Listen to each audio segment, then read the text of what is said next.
Beneath the golden chandeliers of a luxury dining room, my husband lifted his glass and laughed as he called our marriage a joke. His friends applauded as if betrayal were entertainment.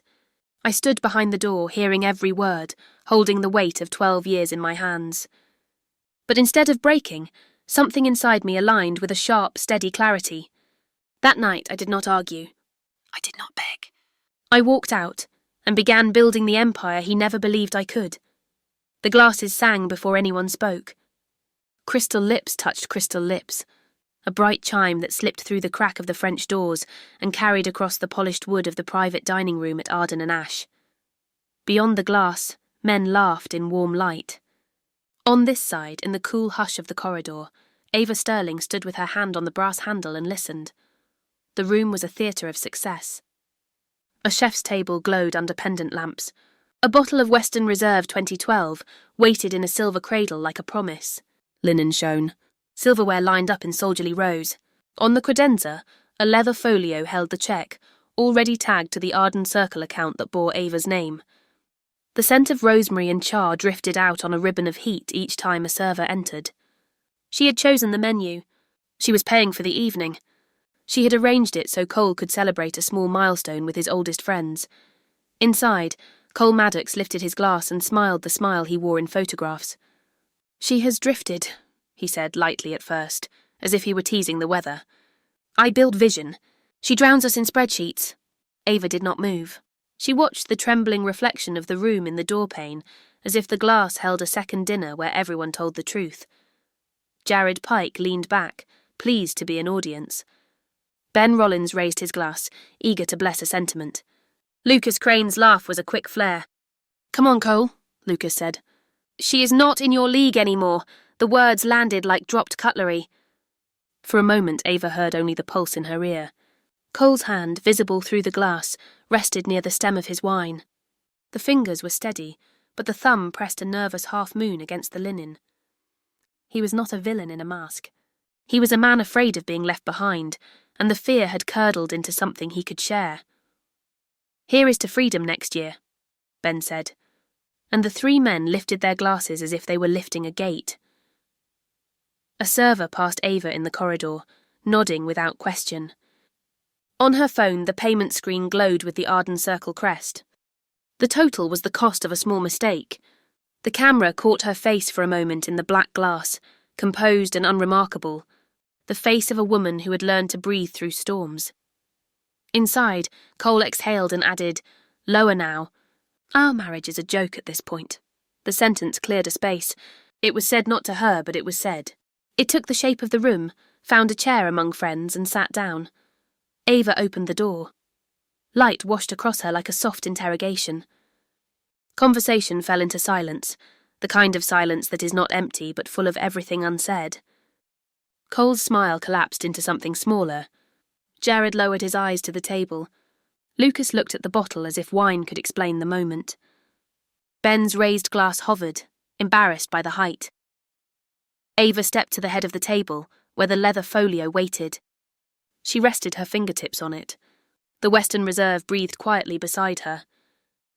"If our marriage is a joke," Ava said, her voice even and clear, "why wait a year? Let us end it tonight, no one moved." The sentence did not shout. It did not need to. It arrived complete, like a verdict. She drew the Arden Circle card from the folio and placed it on the table as if she were laying down a key.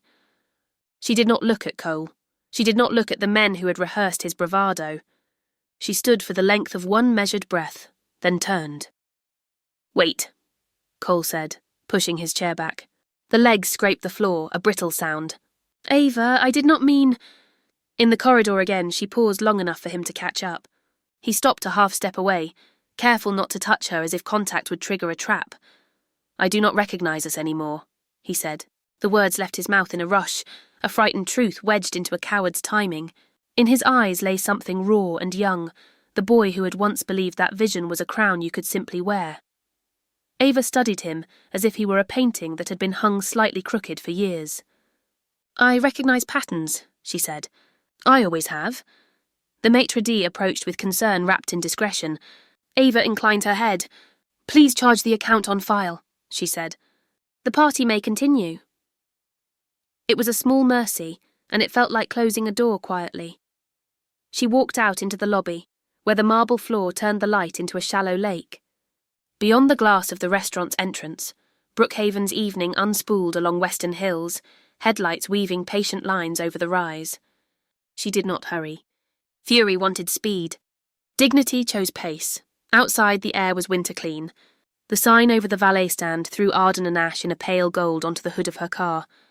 She stood in that glow and watched her breath vanish. Her phone buzzed. It was an unknown number. The message preview appeared with a clarity that felt like fate. Check the Thursday chats. He is building a case. A photograph followed. A dim screenshot. Names blurred. A group title in sharp white letters, Project Lantern. Under it, a single line from an author whose face had been politely erased. Document instability and create pattern. Ava opened the image. The timestamp read like an accusation.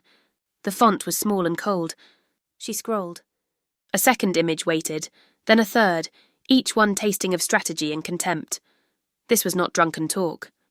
This was design. Behind her, laughter rose again inside the private room, thinner now like a thread pulled too hard. The valet asked if she needed her car. Ava slipped the phone into her coat and looked up at the restaurant sign.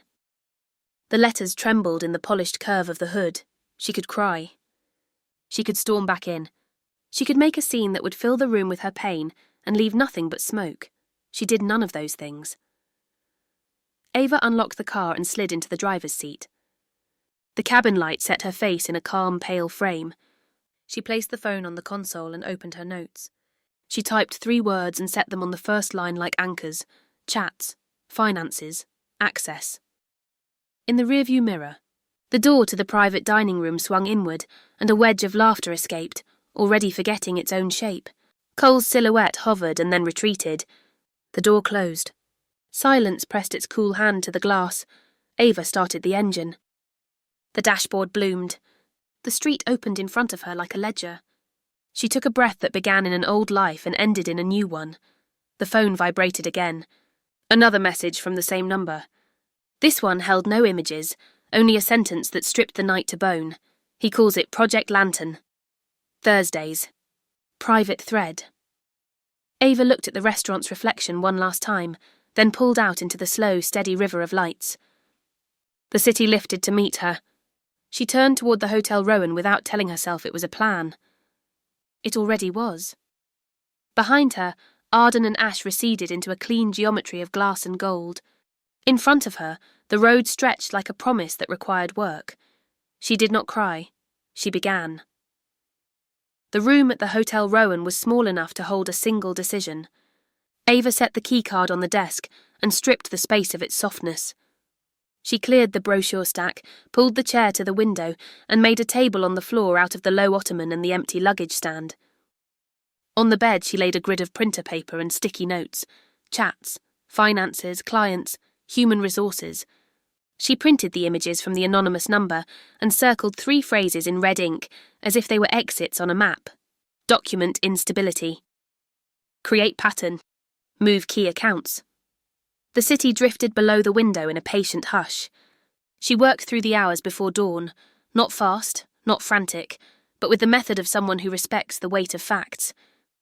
She read and reread each screenshot until it no longer startled. She opened a new document and built a clean timeline with 5 calm points. She practiced saying the dates out loud so that her voice would hold them without shaking. At 4 a.m, someone knocked. The sound was careful, almost apologetic. Ava stood at the door and watched a shape through the peephole, shoulders sloped, hands visible. When she opened it, Ethan Ward stood in the hall holding a small metal drive and a spiral notebook. "I am not proud," he said, before she could speak. "I stayed quiet because I owed Cole. He found me a job once when I was not worth hiring, but when the Thursday thread turned into a plan to make you look unwell, something in me broke." He stepped inside and placed the notebook on the desk, as if it were a fragile instrument. His voice did not seek forgiveness. It described. The group called itself Project Lantern. Messages were drafted on Wednesdays, polished on Thursdays, and repeated over drinks. There were lists of who to contact at which client, and what story to imply if anyone asked why Cole was starting a separate venture. The plan was not a shout. It was a whisper designed to stain. "Cole is not an evil man," Ethan said, the words heavy in his mouth. "He is a man who cannot stand to be the second name in a sentence." Ava listened. She did not fill the room with judgment. She took the drive. She turned the notebook and looked at the neat, cramped handwriting of a person who finally chose to be exact. "Thank you," she said. It was not enough, but it was true. When Ethan left, she stood very still and felt the walls click a little closer to write. At first light, she crossed Brookhaven to a building of brushed steel where Elena Duarte practiced law the way a conductor draws sound out of silence. Eleanor read each page without expression, only a sharpening of the eyes when she reached the lines about manufacturing a pattern. She folded her hands. "We can seek a temporary restraining order today," Eleanor said. "Not to crown you a victor, but to protect the company from harm while we sort this out. We will also convene a special session of the board under the bylaws. No declarations of takeover, no loud gestures, facts, process, minutes." "Non-compete?" Ava asked. "Too blunt," Elena said. "We focus on the tool that courts respect. A non-solicitation. Do not lure clients. Do not lure staff. 12 months. Narrow and realistic." The words steadied the air. Process has a music of its own. It is slower than rage, but it lasts. Back at Sterling North, Ava asked Miles Ortiz to step into a small conference room. He closed the door with the caution of a man who knows what privacy costs. She opened her laptop and showed him only what he needed to see, no more. The shape of a plan to reroute accounts, a line about her supposed instability. The colour drained, then returned to his face. "I have watched the dashboards," Miles said. "I have seen where the work lands. I will not pretend otherwise." She asked Tess and Guyenne in next. Tess's voice trembled when she spoke about nights when Cole pushed for shortcuts around review, almost proudly. Tess did not accuse. She described.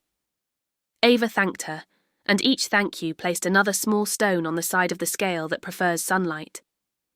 By late morning, the boardroom was a quiet stage. The long table reflected the ceiling lights in 2 perfect rows. Marjorie Kane, the chair, sat at the head with a legal pad and an expression that did not announce a verdict. Robert Hale rested one ankle on the opposite knee and watched as if auditing a course he had paid to attend. Company counsel sat at one side. Helena took the other. Ava stood by the screen with a clicker in her hand and calm in her spine. "We will look at 3 slides," she said. "A timeline with 5 dates, 3 excerpts, a risk and continuity plan." Her voice did not beg. It did not declare. It offered. Slide 1. The 5 dates. The dinner. The first Thursday thread. The drafting of a shell name that resembled the company's. The internal access change Cole had requested without approval. The message that used the phrase, "create pattern." Slide 2. 3 lines with blurred names. Document instability. Move key accounts quietly. Position separate venture as continuity. The room did not stir. There is a certain hush that only the presence of a written plan can bring. Slide 3. What the company would do. Secure access. Engage an independent forensic review. Communicate internally with care. Avoid spectacle. Protect clients. Protect staff. Cole entered as she finished the last sentence. He was sober, pressed, almost careful. He took a seat, glanced. At Marjorie, then at Ava, and then at the floor, as if the grain of the wood had something to offer him. "I am scared of being replaced," he said before anyone could attack him. "I have watched the company become a ledger that I cannot read. She forgot an anniversary because of a deadline, and I took that as proof that I did not matter. I made it worse. I spoke foolishly. I did not start a coup." Ava looked at him and saw the boy in the man again. It did not weaken her. It reminded her that cruelty often dresses as fear before it graduates. She did not argue. She pressed the clicker. A simple chart filled the screen, client codes and month down the side, 2 columns with 2 names. Her column was marked in steady blue. His was unmarked. 12 months. 9 deals. None. It was not a sword. It was a mirror. She opened an email draft on the screen with a name that echoed the company's like a shadow. Northline Strategies. The logo was not theft, but it was a cousin that would introduce itself as a brother. Attached was a pitch outline that promised continuity without naming rupture. Ethan spoke from the back of the room, his hands clasped as if to keep his voice from shaking. He confirmed the purpose of Project Lantern, not concern, positioning, not truth, pattern. He gave the timestamps. He gave the small, hard facts that make denial awkward. The board asked few questions. They were not judging a marriage. They were protecting a business. Marjorie conferred briefly with counsel, then folded her hands. "Here is our interim," she said. "We suspend Cole's access to accounts and client systems for 30 days while an independent review proceeds. We appoint Ava as interim chief executive to maintain continuity. We ask Cole to sign an acknowledgement that he will not solicit clients or staff during this period." Cole stared at the grain again. For a moment his throat worked. The room gave him the privacy of silence in public. He nodded once. It was not consent, not yet, but it was the first step toward it. Afterward, in a smaller studio, Ava and Marjorie recorded a 90-second message to the team. The backdrop was bright and simple. Ava spoke of continuity, of gratitude, of process, and of the independent review. She did not mention Thursdays or lanterns or fear. She told the truth that belonged to the company and kept the rest where it belonged. In the hallway, as people stood and breathed out, Jared Pike drifted near the door like a thought that refuses to leave. He leaned close enough for a whisper. "You did not win yet," he said, his smile thin and private. Ava did not answer. She stepped past him and reached for the handle. Her phone vibrated in her hand before she could touch it. She glanced at the screen. A clean alert from the security system. Unauthorized login attempt blocked. Source: residential network registered to Cole Maddox. The light of the corridor cooled around her. She lifted her eyes, and for a heartbeat her face was a still lake that had just swallowed a stone. The alert on Ava's phone was a single clean line of text, but it carried the weight of a door slammed in the night. The security team at Sterling North confirmed it before the hour changed. The attempt had been blocked. The log was preserved. The source was a residential network registered to Cole Maddox. Elena Duarte listened without interrupting. The conference room was spare and bright, the blinds half open to a winter sky. When Ava finished, Elena folded her hands as if holding an invisible thread that must not be dropped. "Do not confront him alone," she said. "Do not turn this into a scene. We will proceed through the channels that protect the company. Forensics will document. Outside counsel will review. You will not carry this as rage. You will carry it as process." The words steadied the room. Process did not erase pain, but it gave pain a boundary. They invited Cole to a small meeting room, on the second floor, the one with a round table that discouraged speeches. Eleanor sat to Ava's left with a legal pad and a pen. Cole arrived with his jaw set and his eyes rimmed red, as if sleep had been a thin and unreliable guest. Ava slid 2 documents across the table. "This is an acknowledgement of the access policy," she said. "This is a temporary restriction while the independent review proceeds. This is about the company, not revenge." Cole stared at the pages. For a moment his knuckles whitened, then loosened. "I tried to log in from home," he said, as if confession might lay a bridge. "I wanted to save a few ideas from the client folder. Notes I wrote, frameworks I sketched. I told myself I would only preserve my own work. I did not mean to harm the company." "You meant to take what the company protects," Elena said, her tone level, not cruel. "Your intent does not change the category of the act." Cole's eyes lifted to Ava. There was a flicker there, like a child reaching for a door that has been closed. "I do not know when I became a man who could do that," he said softly. Ava felt the ache that comes when a past self drops away. She did not reach for him. She did not sharpen the moment into triumph. "Sign the acknowledgement," she said.